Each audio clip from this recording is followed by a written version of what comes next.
De côté, le droit à la vie et à la dignité au Congo. Après la découverte du royaume Congo par les Portugais au XVe siècle, la population congolaise a été victime de tout genre d'abus. Pendant plusieurs siècles, les Congolais ont subi la terrible traite négrière, les Européens envoyant des millions d'entre eux travailler de force dans les plantations en Amérique du Nord. Grâce au mouvement abolitionniste, l'esclavage prit fin progressivement au XIXe siècle. Cependant, un malheur bien plus grand attendait les Congolais. En 1885, Léopold II, roi des Belges, s'appropria le Congo à titre personnel. Pendant près de 20 ans, ses agents y semèrent la terreur afin de s'enrichir par l'exploitation de l'ivoire et du caoutchouc. À cette époque, le quotidien des Congolais était caractérisé par la famine, la misère, la violence gratuite, l'injustice, le travail forcé, le pillage de leurs biens, les mutilations, le massacre de leurs bien-aimés. Pour limiter l'usage des munitions, la règle « une cartouche pour un mort » fut mise en place. Ainsi, pour chaque cartouche utilisée, les officiers et fonctionnaires devaient fournir une main droite coupée. Un nombre incalculable de mains furent prises sur les cadavres. Plus grave encore, de nombreux autochtones furent amputés alors qu'ils étaient encore bien vivants. La barbarie humaine. En moins de 20 ans, on estime que 10 millions de personnes sont mortes. Un véritable génocide au Congo. Un abominable crime contre l'humanité, absent de nos livres d'histoire et des médias aussi. Même après être sortis de l'enfer à la fin du règne de Léopold II, les Congolais ont continué de beaucoup souffrir pendant la colonisation belge et même suite à leur indépendance. Leurs ressources minières n'ont cessé d'être pillées pour le bien-être du reste du monde. Égoïsme. Alors après avoir parlé de l'histoire et du contexte de la République démocratique du Congo, nous allons aborder maintenant l'origine du conflit actuel. Aujourd'hui, la RDC connaît une guerre avec pas moins de 12 millions de morts en 20 ans, soit plus de 5,5 fois la population de Paris. 12 millions de morts. À l'origine, la communauté internationale avait demandé au Congo d'accueillir plusieurs vagues de réfugiés des pays voisins, notamment des milliers de Rwandais qui fuyaient le génocide du Rwanda en 1994. Les Congolais sont aujourd'hui victimes de leur hospitalité, puisque des milices armées et de diverses origines occupent l'est de ce pays. Elles chassent les populations autochtones de leurs terres pour les remplacer par d'autres. Ces groupes armés sèment la terreur, commettent massacres, viols et pillages en toute impunité.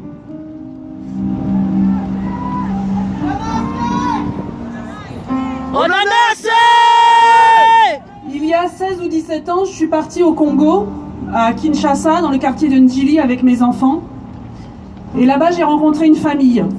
Il y avait un enfant qui était très malade. Il avait plus de 40 de fièvre. Moi, j'étais partie avec mes fils, j'étais armée de médicaments. Alors, je lui ai juste donné une boîte de Doliprane infantile et je lui ai donné une petite prescription en lui disant, voilà, à telle heure et telle heure, tu lui donnes du Doliprane et la fièvre va baisser. Mi-avril 2018, il y a eu une réunion à Genève pour une levée de fonds pour la République démocratique du Congo, pour lever plus de 1 milliard d'euros pour aider, ce que nous disait David, les réfugiés et la population congolaise. En 16 ans, rien n'a changé, tout a empiré. Et le président actuel, Joseph Kabila, s'est permis de dire que son peuple allait bien, s'est permis de dire qu'il n'y avait pas de problème dans ce pays. Je vais vous dire quelque chose. Qui a un téléphone? Amen. On en a Tout le monde, tout le Vous monde. avez tous des téléphones. Oui. Prenez-en soin, car dans ce téléphone, il y a les larmes et le sang d'enfants et de femmes qui vont chercher du coltan. On en a assez. Prenez-en soin. On en a assez. On en a assez. On en a assez. On en a assez. On en a assez. On en a assez. On en a assez. On en a assez. On en a assez. On en a assez. On en a assez. On en a assez. C'est vrai, il y en a assez. Il y en a assez de morts. Des millions de morts. 12 millions de morts en une vingtaine d'années. C'est le terrible résultat d'une course sans pitié vers les richesses du Congo. La RDC détient 2 des minerais les plus recherchés au monde, le coltan et le cobalt. Ces matières premières sont présentes dans beaucoup des appareils que nous utilisons tous les jours, comme les téléphones portables, les ordinateurs, les consoles de jeux et aussi les batteries de voitures électriques. Vous l'avez bien compris, ce sont les minerais de demain. Le Congo en détient 2/3 des réserves mondiales. Leur exploitation est faite dans des conditions terribles, qui incluent le travail des enfants, le non-respect des consignes de sécurité les plus élémentaires. Et pour obtenir ces minerais, les milices armées tuent, pillent, violent, massacrent la population. N'oublions jamais le prix payé par les enfants congolais pour que nos enfants puissent jouer à leur console de jeu préférée. N'oublions jamais le prix payé par des millions de familles pour que nous jouissions des téléphones portables dernier cri. N'oublions jamais le prix payé par des milliers de femmes violées pour que nous puissions avoir des ordinateurs portables de plus en plus performants.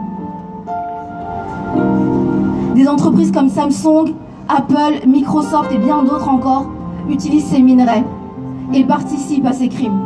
Amen. Nous aussi, consommateurs, nous participons d'une certaine manière. Nous ne pouvons pas rester indifférents. Pour les 12 millions de morts en 20 ans, nous disons non. Non. Pour les 4 millions de déplacés, nous disons non. Non. Pour les milliers de femmes violées, nous disons non. Non. Pour les jeunes filles, les fillettes à qui on a volé l'innocence, nous disons non. Non. Pour les milliers d'enfants privés de soins médicaux et d'éducation, nous disons non. Non. Pour toutes les atrocités commises au Congo, nous disons non. Non. On en a assez. On en a assez. On en a assez. On en a assez. On en a assez. On en a assez. Qui est ton prochain? Qui est mon prochain? Je pense à ces jeunes filles aujourd'hui, en ce moment même, qui se font violer au Congo. Je pense à ces femmes. Et vous? Pensez à elles. Je pense à ces enfants qu'on envoie dans les mines, en ce moment même, en train de travailler dans des conditions sans nom, de mettre leur vie en péril pour des téléphones, pour des PlayStation. C'est le monde dans lequel on vit et chacun de nous a sa responsabilité. Chacun de nous est citoyen du monde. Chacun de nous a une voix. Et aujourd'hui, mon prochain, c'est le Congolais. Amen. On en a assez. On en a assez. On en a assez. On en a assez. On en a assez. On en a assez. On en a assez. On en a assez. On en a assez. On en a assez. On en a assez. On en a assez ou assez. On est fatigué. À cause de